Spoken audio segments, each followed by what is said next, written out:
السلام علیکم. هیله لرم چې تاسو ټول به روغ او جوړ اوسئ.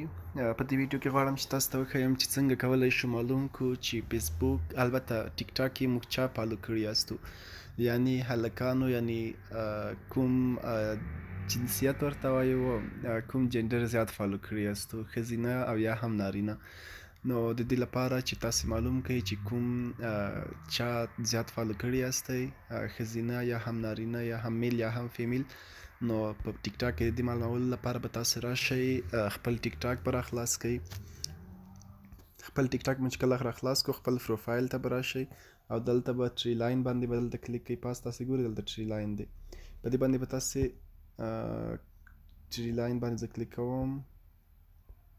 ټری لاین باندې به کلیک کړئ او دلته به کریټ ټولز باندې تاسو په دې باندې کلیک کړئ.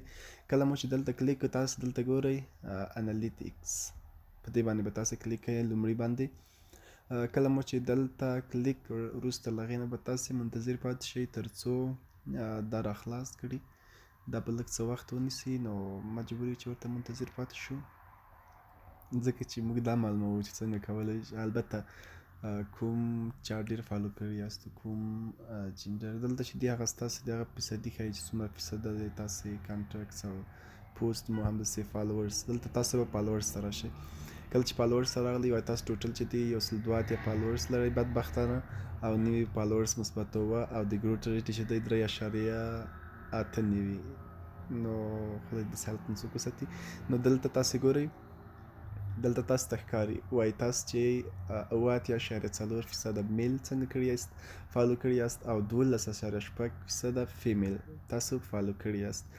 همداسې دلته کوم ځای کې ستاسې ویډیوګانې کتل شوې دي یا د کوم ځای خلک دي. دلته چې د افغانستان دی چې 52% دی، همداسې پاکستان دی چې هغه 14%، یونایټډ سټیټ 5% خلک، او ترکیې همداسې نور. او فالوورز اکټیویټي هاورز چې دلته دا نور هم لکه دلته تاسې خپل هر څه معلومولی شئ. دلته ګورئ تاسې څومره افغانستان کې څومره خلک یعنې تاسو څاري یا هم ستاسې ویډیوګانې ګوري، پاکستان کې، یونایټډ سټیټ کې، ترکیې کې او همداسې نایجیریا کې. نو دلته تاسو څنګه کولی شئ هر څه خپلېدلی شئ، چا ډېر فالو کړي یاست او کوم ځای ستاسې فالوور د کوم ځای زیات دي. نو دا ول د دې طریقه چې څنګه معلوم کړو چې کوم کسان موږ زیات فالو کړي یاستو، میل که فیمیل.